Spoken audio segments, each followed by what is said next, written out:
जड़े महिला 133 टंकार मोमो ऑनलाइन रु ऑर्डर करथिले किंतु ताहा तांको पाखरे न पहुंचीबारु से 60,000 टंका क्षतिपूरण पाइछंती।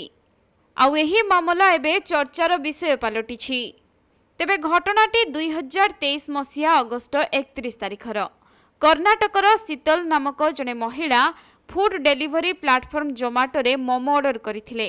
खाद्य पहुंचबो बोली मेसेज तांको मिलिथिला किंतु तांको पाखरे मोमो पहुंची नथिला।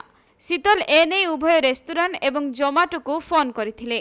जांच पाई जोमाटो 72 घंटा समय नैथिला किंतु तापरे शीतल को कोनोसी सूचना मिली नथिला।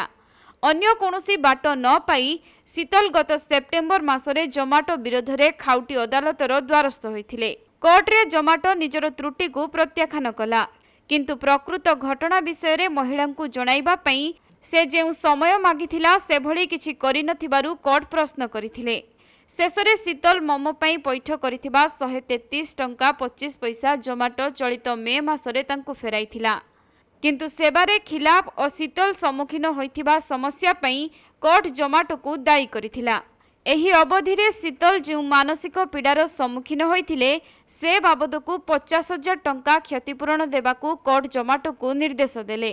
केवल सेतिकी नुहे एही न्यायिक प्रक्रिया रे खर्च बाबद को शीतल को आउ 10,000 टंका देबाकू मध्य कोर्ट जोमाटो को निर्देश देइथिला। सेही क्रम रे 133 टंकार मोमो पई क्षतिपूरण बाबद को महिला जनक पाइले 60,000 टंका।